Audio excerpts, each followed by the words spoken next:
más, hermanos, buen día.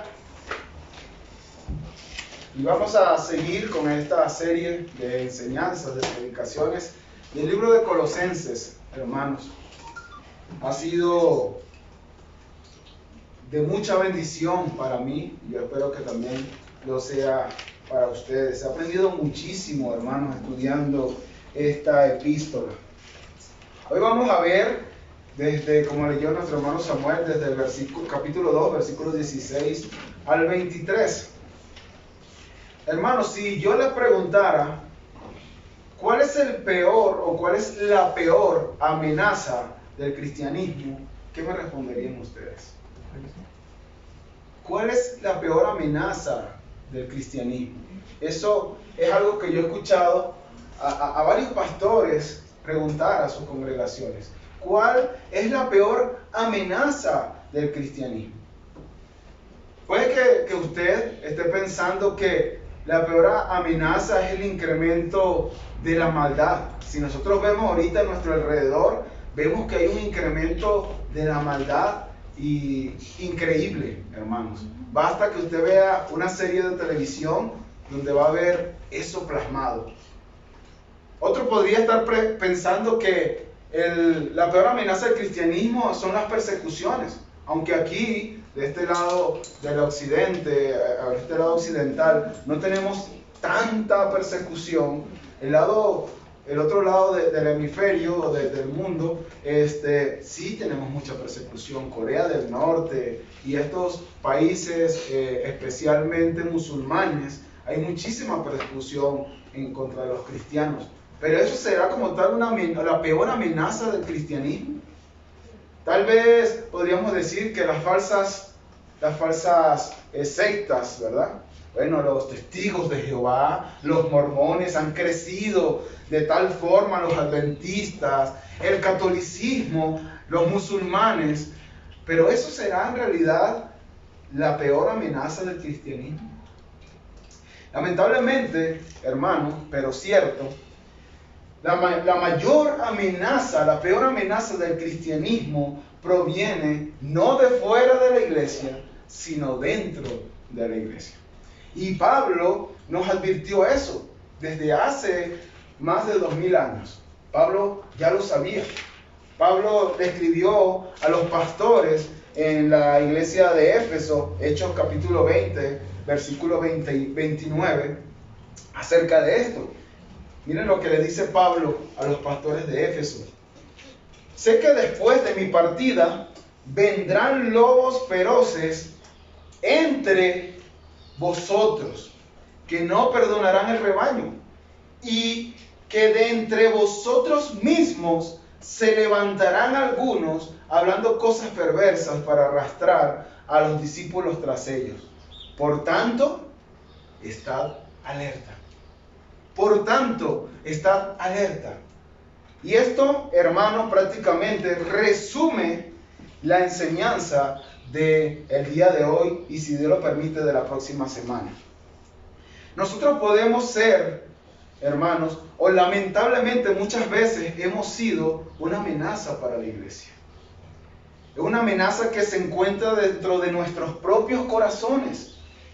Es algo con el que todos tenemos que luchar. Unos luchan en una medida más alta y otros luchan en una medida o un grado más bajo. Pero todos, hermanos, estamos luchando con esta amenaza de una o de otra forma.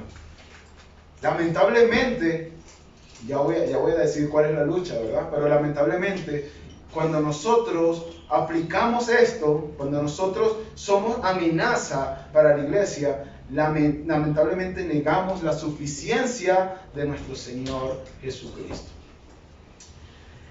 Como ya hemos mencionado en algunas ocasiones, desde el comienzo, de hecho, de esta serie de predicaciones, la falsa filosofía se ha infiltrado en la iglesia, disfrazada de psicología, ¿verdad? Lo hemos hablado ya en otras ocasiones, la cual se considera como un complemento de la palabra de Dios. Está la palabra de Dios, pero la psicología complementa eso que hace falta, que no dice la palabra de Dios. Muchos otros dicen, recibir visiones, sueños, revelaciones especiales que no están o que son contrarias a lo que las Escrituras dicen. Y otros dicen ser más santos por observar alguna serie de rituales o días o fiestas.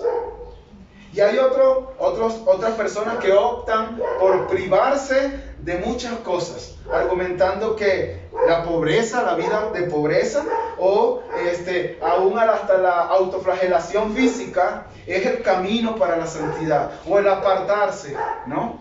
El apartarse, no, yo soy un Amish, yo soy un menonita, yo me aparto, porque así yo me puedo guardar de todo este sistema pecaminoso. Y mis hermanos, la iglesia de Colosas estaba siendo amenazada con todos estos tipos de cosas, específicamente estas tres cosas que hemos mencionado ahorita. Los falsos maestros en Colosas enseñaban que Jesucristo no era suficiente, y lo hemos dicho una y lo vamos a seguir diciendo mientras estemos enseñando acerca de Colosenses, y que se necesitaba algo más, algo que completara esa insuficiencia de Cristo. Esas personas creían estar en un nivel espiritual mayor, un nivel de iluminación mayor. Y ellos decían conocer los secretos más escondidos de todo. Nosotros tenemos eso que le hace falta al cristianismo, ¿no? Estos herejes formaron una élite, un grupo exclusivista, y llegaron a menospreciar a los no iluminados cristianos, porque no puede ser posible que Cristo sea todo. No, Cristo no es todo, necesita algo más, se necesita algo más. Lo lamentable es que muchos de estos cristianos, cuando nosotros vemos la historia de Colosas, que de hecho es una ciudad que dejó de existir, ya Colosas, o si usted la busca en el mapa, no existe. Esta doctrina sí se llegó a permear la iglesia y destruyó todo esto, por supuesto, no en este momento, sino en el futuro. Entonces, lamentablemente, hermanos, estos falsos maestros tenían ese elemento, entre comillas, adicional. Ese elemento adicional que ofrecían los falsos maestros consistía en un sincretismo. Recuerden, sincretismo es una mezcla de filosofías paganas, que ahora podemos denominar, y aquí voy a lo que les dije hace rato, legalismo judío, misticismo y ascetismo. Legalismo judío, misticismo y ascetismo. Son específicamente estas tres herejías las que Pablo va a mencionar en este texto del 16 al 23, en este pasaje que vamos a estudiar el día de hoy. Pablo les advierte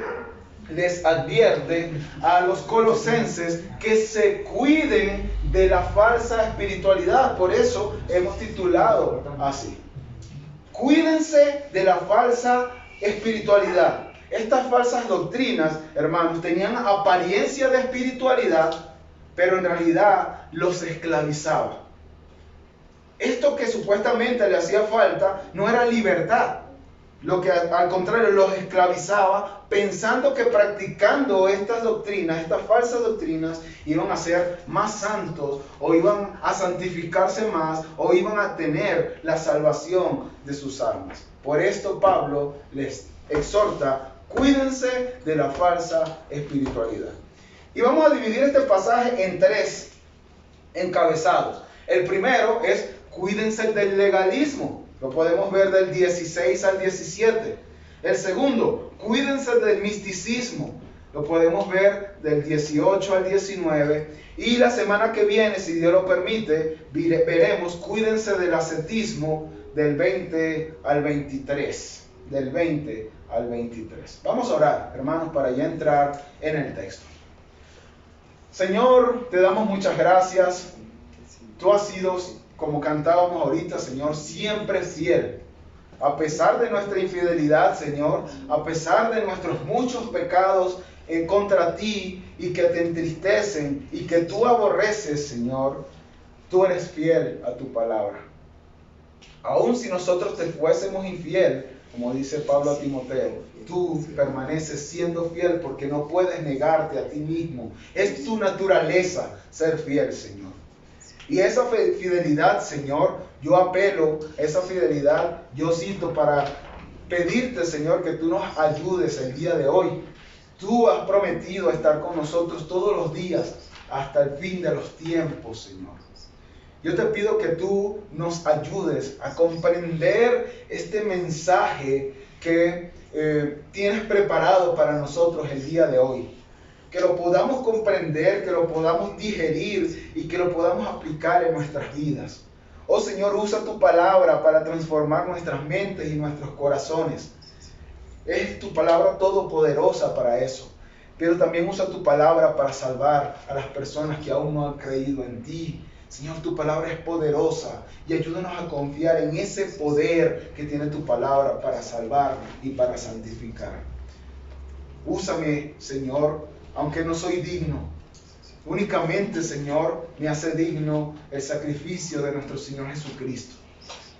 Usa tu palabra con poder, a pesar de mis flaquezas, Señor, a pesar de mis muchos pecados. Usa tu palabra, Padre Santo. Toda la gloria es para ti y te damos muchas gracias. Amén. Vamos a nuestro primer encabezado, hermanos. Cuídense del legalismo. Cuídense del legalismo. De los tres enemigos que vamos a enseñar en esta pasaje del 16 al 23, hermanos, el más peligroso, y es el más peligroso porque es el más sigiloso, se viste con apariencia de santidad, es el legalismo. Es el legalismo, hermano. El legalismo, dice John MacArthur, es la religión de los logros humanos. Es la religión de los logros humanos. El legalismo nos dice que debemos obedecer para ser aceptados. Eso ya lo hemos mencionado también en algunas otras ocasiones. Es el legalismo es el intento de ganar el favor de Dios a través de nuestra obediencia. Y puede ser tratando aún de obedecer la ley de Dios o tratando de obedecer mandamientos de hombre. El problema clave, hermano, y grave del legalismo es que no descansa en la obra de Cristo para ser aceptado, sino que depende de la obra del hombre. Ese es el problema clave. Yo quiero ganar la aceptación de Dios por medio de mis obras, por medio de yo hacer esto y aquello. Pues no. De hecho, lo repito, el cristianismo es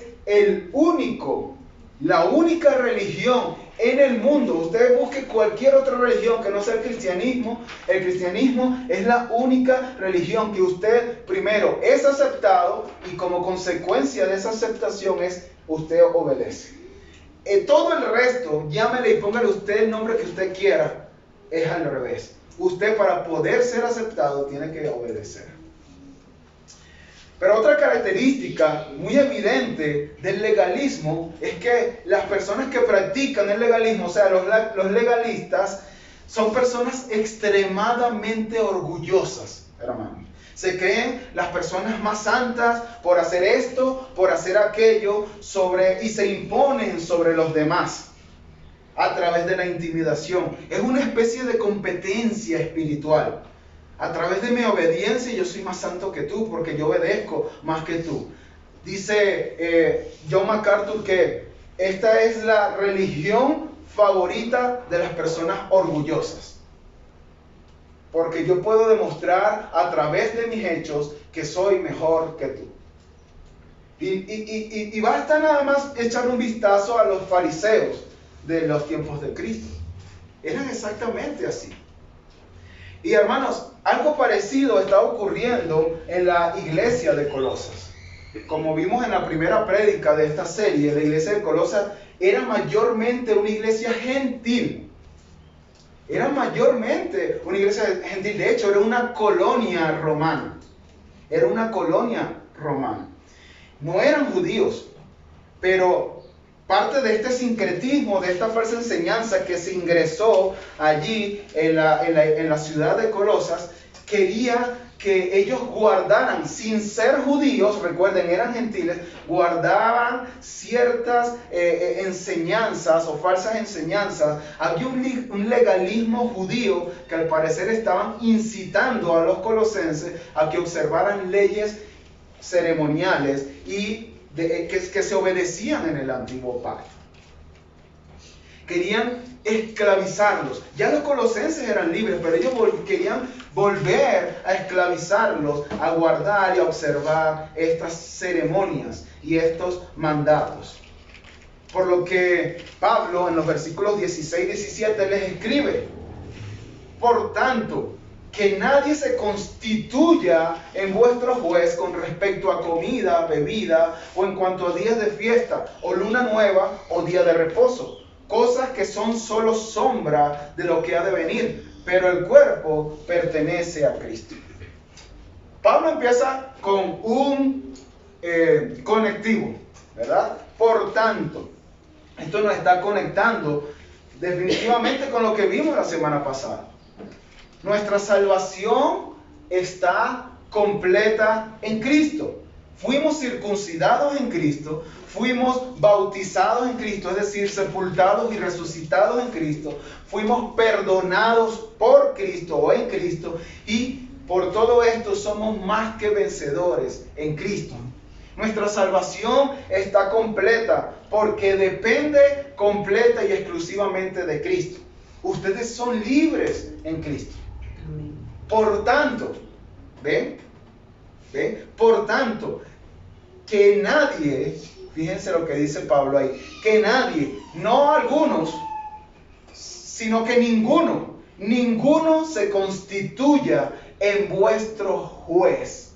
Esta palabra, esta frase, se constituye en vuestro juez, es una sola palabra en el griego, que de paso es un imperativo.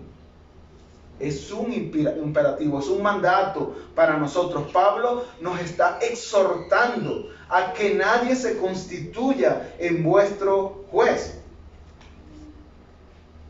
Y da la idea, esta palabra da la idea de que alguien por imposición, por la fuerza, quiere condenarnos. Se impone como el juez. ¿Qué es lo que hace un juez? Mayormente, bueno, no mayormente, puede absorber o puede condenar, pero en este caso específicamente lo usa de manera negativa. Un juez que condena, eso es lo que está diciendo allí. En algunas ocasiones, fíjense esto, y esto nos va a dar un poquito más de luz de lo que quiere decir la palabra. En algunas ocasiones esta palabra puede ser traducida como el que se impone para juzgar y condenar buscando pleito. Esta era la actitud que tenían estas personas. Querían imponerse sobre los colosenses. Querían imponerse para esclavizar a los colosenses. Eran personas altivas que se creían más que los demás por practicar una serie de cosas, una serie de mandatos, una serie de ritos. Y eso hace que se constituya o se imponga como juez. Y que ellos ahora tienen el permiso de poder juzgar a todos los demás. Que no practiquen esto que yo estoy practicando. O que yo estoy obedeciendo. Pero, ¿qué juzga? ¿Qué condena? ¿En cuanto a qué? Bueno, el texto nos lo dice. Nos dice lo primero, con respecto a comida o bebida. Comida o bebida. Hermano, cuando nosotros vamos al Antiguo Testamento, vemos que Dios dijo que Israel era su pueblo santo. ¿Qué significa eso? Que era su pueblo apartado, ¿verdad? Y eso lo veíamos en la vivencia del pueblo de Israel. Israel tenía un solo Dios, era monoteísta, mientras que el resto de los pueblos era distinto a Israel, era politeísta. Ellos adoraban a muchísimos dioses, pero Israel era aparte de esos demás pueblos, y era un Dios, un solo Dios. Eso es lo que dice la Shema, ¿recuerdan? El Señor, nuestro Dios, el Señor uno es. Eso es lo que decían ellos. Pero no solamente veíamos esa diferencia de los pueblos paganos al pueblo de Israel en que adoraban a un solo Dios, sino que también tenían una economía distinta a la de los otros pueblos. Por eso los israelitas tenían que apartar el 10% de lo que ellos hacían para darlo, ¿verdad?, al Señor. Y no solamente de lo que ellos hacían, de otras muchas cosas tenían que apartar el 10%. Entonces la economía de Israel era distinta también a la economía de los pueblos paganos. Pero no solo eso era distinto, también tenían una dieta distinta. Una dieta distinta. Ellos tenían prohibido, Dios les había prohibido comer ciertos tipos de alimentos que se llaman impuros.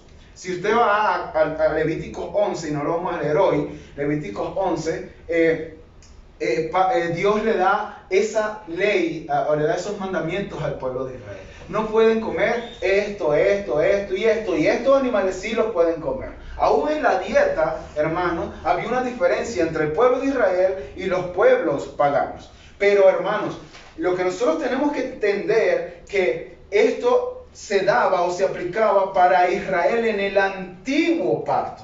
Era una ley específica que se obedecía en ese pacto. Y que ya en el nuevo pacto, estas leyes de dietas del Antiguo Testamento no tenían ninguna vigencia. No tenían ninguna vigencia y tenemos suficiente evidencia de eso en el Nuevo Testamento. Miren lo que dice Cristo. Busquemos allí Marcos 7:14. Marcos 7:14. El mismo Jesús, miren lo que dice acerca de esto. Marcos 7:14.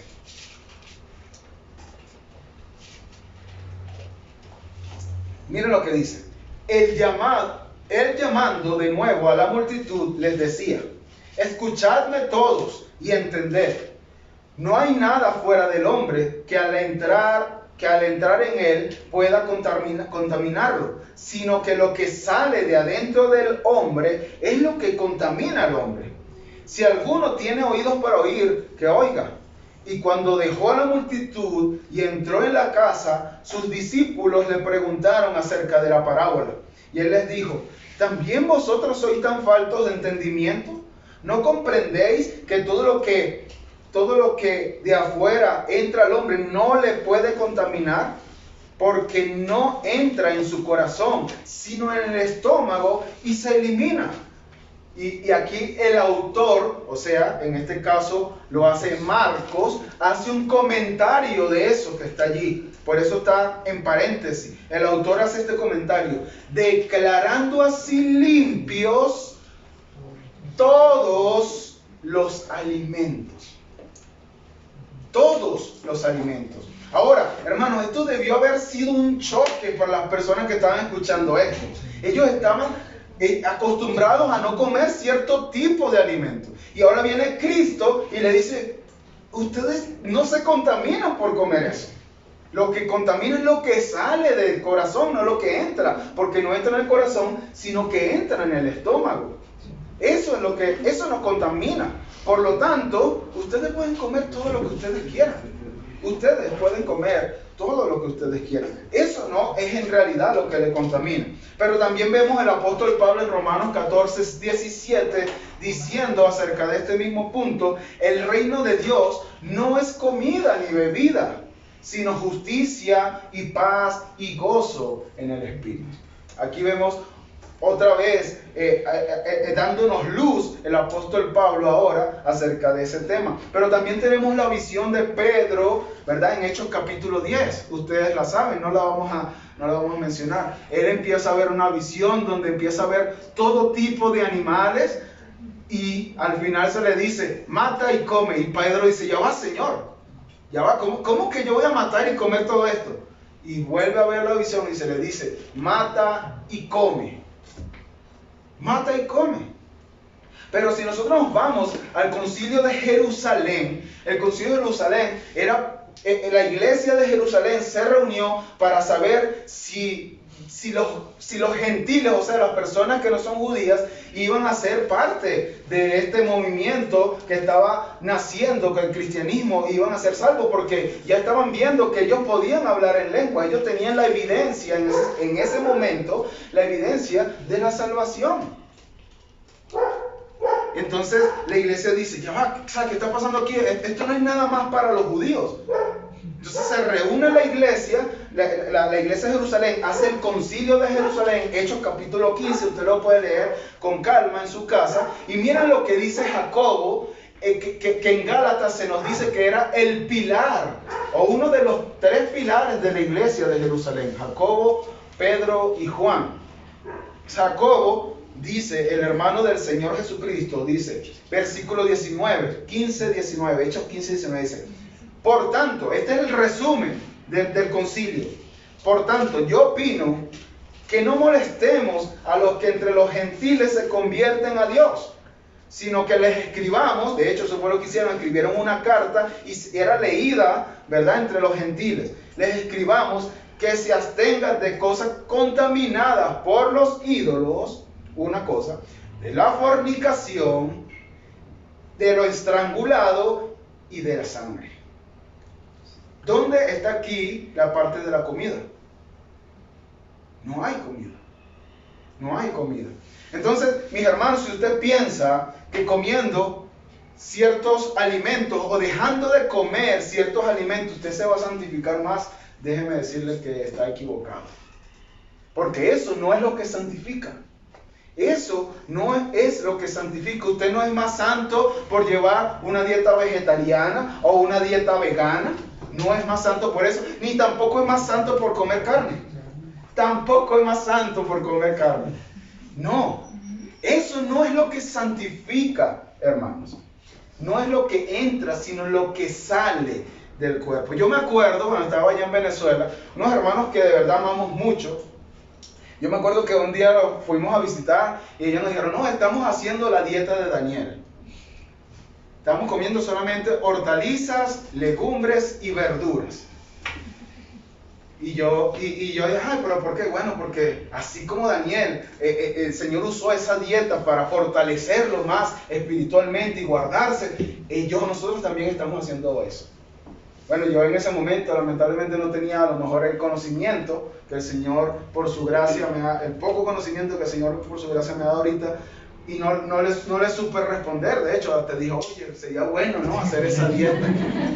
Pero en realidad, hermanos, estamos viendo que esa dieta en realidad no hace absolutamente nada. No nos santifica. No nos santifica. De hecho, es algo que se convierte en algo de conciencia.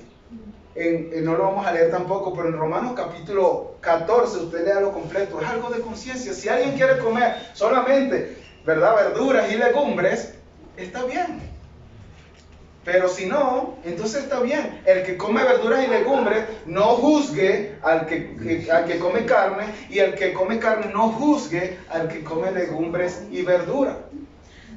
Eso es algo de conciencia.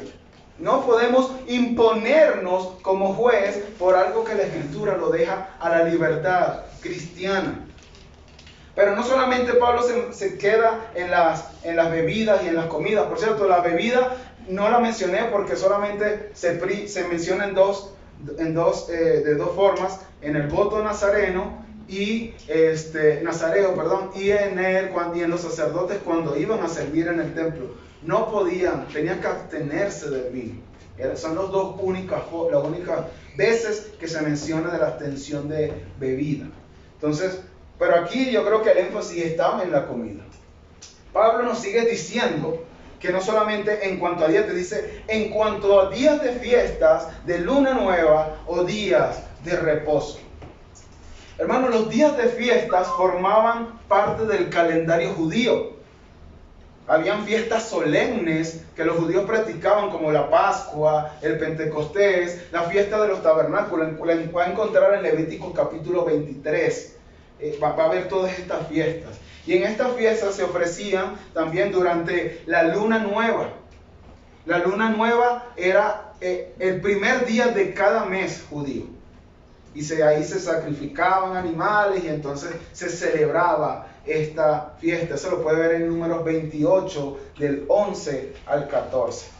Pero también, ¿verdad? En el antiguo pacto se celebraba el Shabbat o el Sabbat, como algunos también lo pueden pronunciar. Pero no había solamente un Sabbat en el antiguo pacto, habían varios Sabbat o días de reposo para la adoración. Pero ni el sábado como tal, el Sabbat, vamos a decir el grande, ni los otros, ¿verdad? Que Pablo menciona aquí en cuanto a estos días, tienen vigencia ya en el nuevo pacto, hermanos. Existe suficiente evidencia bíblica que respalda esta verdad. Y aquí, ¿verdad? Yo voy a mencionar, MacArthur da 10 evidencias, yo voy a mencionar 6 evidencias, por lo que ya nosotros no tenemos que guardar el sábado, en este sentido, el sábado. La primera es que el sábado era una señal para Israel en el antiguo pacto. Dios lo estableció como recordatorio. Y escuche esto, hermano, porque esto es importante. Dios estableció el sábado como recordatorio de la liberación del pueblo de Israel de la esclavitud de Egipto. Dios estableció el sábado como recordatorio de la liberación del pueblo de Israel de la esclavitud de Egipto. ¿Por qué nos reunimos entonces el domingo? ¿Por qué nos reunimos el domingo y no el sábado? Porque fue el día domingo donde el Señor Jesucristo resucitó y nos libertó de la esclavitud del pecado. Por eso nos reunimos el sábado. Pero no solamente por eso. El domingo, perdón. No solamente por eso. Sino que no existe un solo mandato que nos diga que tenemos que guardar el día sábado en el nuevo pacto. No hay un solo mandato. Uno solo. Tercero, el único culto de adoración de la iglesia primitiva, cuando usted va al libro de los Hechos, ¿verdad? Venía Pablo y él venía los sábados para evangelizar en las sinagogas. Pero la iglesia cristiana se reunía los días domingo. El día del Señor, el día domingo, viene de esa palabra, día del Señor. Y eso lo podemos ver en Hechos 27. En Hechos 27, no lo tengo aquí, si lo pones allí. Hechos 27 dice, y el primer día de la semana, o sea, y el domingo, ¿verdad? Cuando estábamos reunidos para partir el pan, Pablo les hablaba. ¿Ven cómo se reunía? Además de esto, es algo que no tengo aquí, pero lo recuerdo ahorita. El Señor, cuando se le aparecía a los discípulos después de haber resucitado, y se aparecía y decía, gracias a vosotros, fue los días domingos. Él se aparecía con ellos, comía con ellos y después no los veía más hasta el próximo domingo. Otro argumento, ya lo leímos en el Concilio de Jerusalén, no se les prohibió. No se dijo nada acerca del día. Pablo también amonestó a los gentiles acerca de muchos pecados diferentes en sus cartas, pero jamás mencionó la observancia del sábado. Pablo reprendió a los gálatas por pensar que Dios exigía guardar ciertos días, incluyendo el sábado. Esto era un problema parecido a lo que estaba pasando en Gálatas, lo que estaban pasando ahorita los colosenses. Miren lo que dice Gálatas 4, 9 al 11. Gálatas 4, 9 al 11. Miren lo que dice Pablo. ¿Cómo es que os volvéis otra vez a las cosas débiles e inútiles y elementales? Y esto es importante, porque la semana que viene vamos a hablar de esto. Débiles, inútiles y elementales, a las cuales deseáis volver, ¿a qué? A estar esclavizados. Ustedes ya son libres. ¿Para qué quieren volver a estar esclavizados de nuevo? Haciendo que observáis los días, los meses, las estaciones, los años. Y miren cómo termina Pablo. Temo por vosotros que quizás en vano he trabajado por vosotros. Wow. Como podemos ver, hermanos, ni las comidas, ni las bebidas, ni los días de fiestas del antiguo pacto, estamos llamados a guardarlas. ¿Por qué, hermanos? Porque ya estamos en el nuevo pacto. Y Pablo explica esto. El texto nos sigue diciendo, no deben guardar estas cosas porque estas cosas solo son sombras de lo que ha de venir. Son sombras de lo que ha de venir. Y aquí a mí me sorprende, bueno, no debo sorprenderme, pero en la sabiduría de Dios, cómo usa analogías increíbles para enseñarnos acerca de esto. Pablo usa la analogía de una sombra para explicarnos. ¿Qué es una sombra, hermanos? ¿Cómo se crea, cómo se produce una sombra? Bueno, busqué allí en Google, y eso que soy diseñador gráfico de profesión, pero busqué en Google y dice, la sombra es la imagen oscura que proyecta un cuerpo.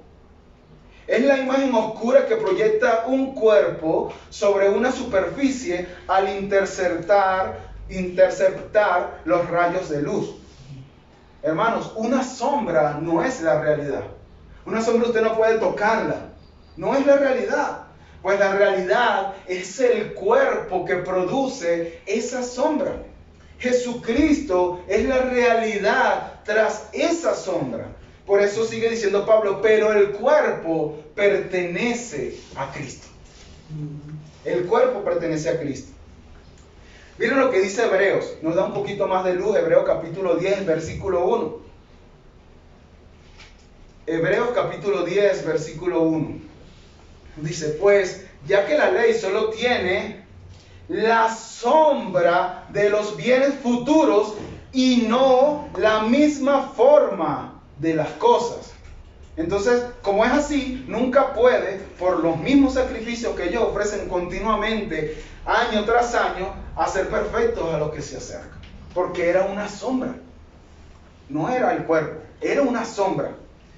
Hermanos, cuando usted ve una película de terror, yo espero que no las vea mucho, pero yo sé que todos en algún momento hemos visto alguna película de terror.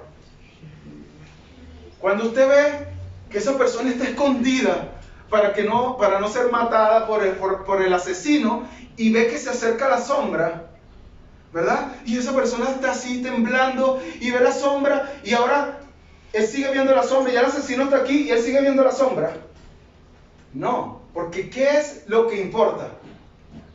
El cuerpo que está dando esa sombra. La sombra en sí no va a hacer nada.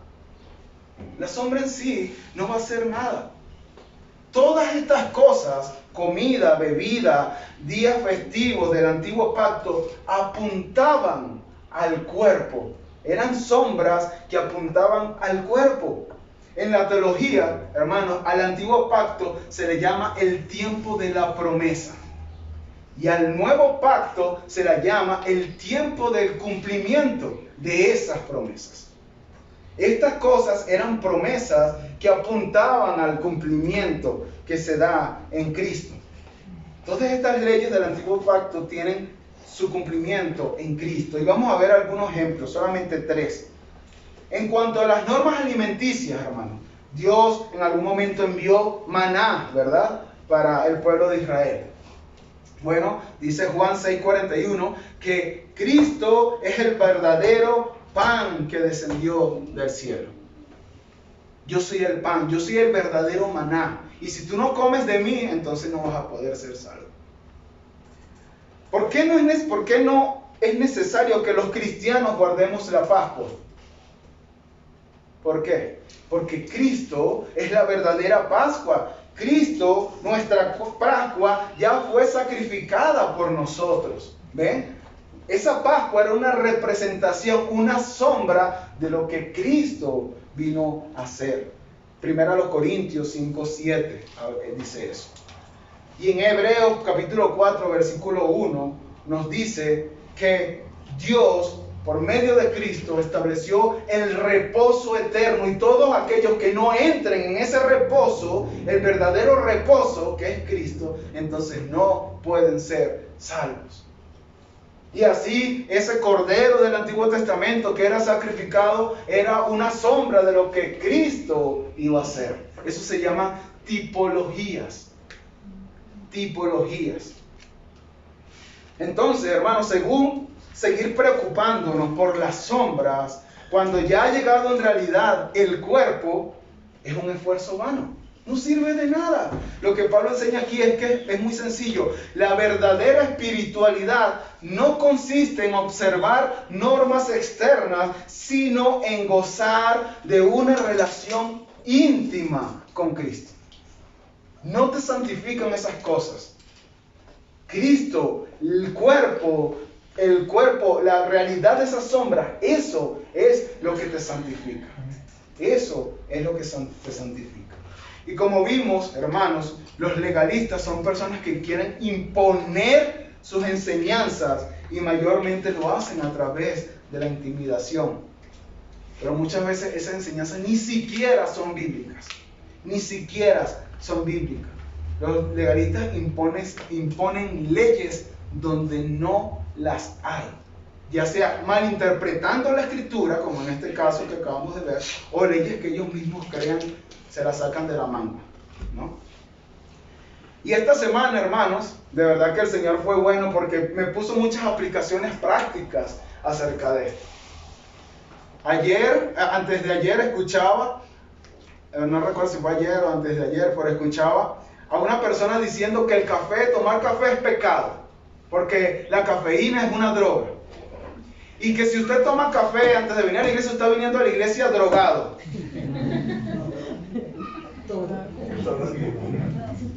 Mi pregunta es, ¿qué principio bíblico o qué mandamiento podemos nosotros aplicar para decir eso? Decir que eso es pecado es hacerme juez, ponerme por encima de las demás personas. También escuché de alguien que decía que planificar los hijos es pecado. Porque Dios dice en Génesis, multiplicados y fructificados. Entonces, planificar los hijos es pecado. Hermanos, hay que tener mucho cuidado, porque fíjense, yo puedo usar la Biblia, mal utilizar la Biblia para yo poder decir algo y imponerme como juez. Tenemos que tener cuidado. ¿Qué sí es pecado? Que una persona que está físicamente bien y su esposo también dicen, yo no quiero tener hijos. Eso sí es pecado. Eso va en contra de multiplicados y fructificados. Eso sí es pecado. Porque mayormente el pensamiento es, yo no quiero tener hijos porque mis hijos estorban mis planes. Y eso es egoísmo. Eso es pecado. Pero si ya tú tienes un hijo o tienes 2 hijos, si tú dijiste, mi capacidad como mujer es hasta aquí, porque Dios le da capacidades distintas a mujeres, y hay mujeres que pueden tener 10 hijos, y a todos los tiene bien educados, ¿verdad? Y a padres, y los padres también. Y si Dios tiene esa capacidad, gracias a Dios, qué bueno, pero no te impongas como juez en contra de las personas que solamente decidieron tener 1 o 2 hijos. Porque la Biblia no enseña tal cosa. Usted puede buscar cualquier versículo y torcerlo para que diga eso, pero no. Así como la que tiene 2 o 1, no se imponga como juez diciendo, ay no, esa mujer yo no sé cómo hace. O sea, yo creo que eso está mal criando a todos esos hijos porque son 10. No, pasa como de un lado como del otro. Un clásico, ¿verdad? Un clásico, las mujeres tienen que usar falda. Si no usan falda y que tenga 4 dedos más abajo de la rodilla, es pecado. Es un clásico en las iglesias. ¿De dónde sacamos eso? De malinterpretar algunos versículos que nos están hablando de un principio de que el hombre se tiene que vestir varonilmente y la mujer se tiene que vestir femenilmente. Eso es el principio que enseña. Los adventistas, el día de reunión tiene que ser los sábados. Y ellos se imponen, hermano, no hablan de otra cosa contra un cristiano que no sea eso. Ese es el pecado del cristiano. Pero como ya vimos, hermanos, no estamos llamados a eso. Entonces no permitas, eso es lo que te está diciendo Pablo, te está mandando, no permitas que se impongan como tu juez. No le des oído a eso. No le des oído a eso. No le des oído a eso. Prohibirle la entrada a la iglesia a algunas personas. Un clásico también, ¿verdad? Para muchos aquí. Entendemos, hay procesos disciplinarios donde las personas se confrontan una vez, se confrontan con testigos, se dice a la iglesia y la persona no se arrepiente y la Biblia nos dice, tenlo por gentil y publicano. Entendemos, ya no es creyente, está dando evidencia que no es creyente, pero eso no me dice a mí que yo tengo que prohibirle la entrada a una persona a la iglesia. De que tenga el beneficio de ser confrontado con la Escritura. Es la Escritura la que va a hacer volver al pecador de su mal camino a Dios. Si lo que sí puedo hacer, ¿verdad? Cuando dice tenlo por gentil y publicano, es dejarlo fuera de la membresía de la iglesia. Eso sí. Pero no prohibirle la entrada, al menos que sea un violador, sea acusado por violación o por ladrón que estaba robando a la iglesia. Ahí yo sí le prohibiría. Pero si no es un caso así, ¿verdad? Entonces, ¿por qué le prohibimos entrar a la iglesia? Son leyes humanas, hermanos, disfrazadas de espiritualidad con versículos bíblicos, pero son leyes humanas. No son mandamientos de la Escritura. Pero el pecado del legalismo, ¿verdad? Como ya vimos, es querer ser imposición, ¿verdad? Sobre estos supuestos mandatos creados por hombres. La cuestión es, la pregunta que tenemos que hacernos hoy es, ¿cómo puedo saber yo si soy legalista? ¿Cómo puedo saber yo si soy legalista? Yo te quiero hacer varias preguntas. ¿Estás siempre señalando el pecado de los demás? ¿Estás siempre señalando el pecado de los demás, pero nunca señalas tus pecados? ¿Estás siempre señalando el pecado de los demás, pero nunca señalas tus pecados? Una persona legalista, hermano, no ve sus propios pecados. Está muy ocupada viendo los pecados de los demás, pero no puede por un momento verse él mismo. Esa es una característica principal de una persona legalista. ¿Se acuerdan el fariseo y el publicano? Señor, yo te doy gracias porque yo no soy, ¿ven? Como este publicano. Yo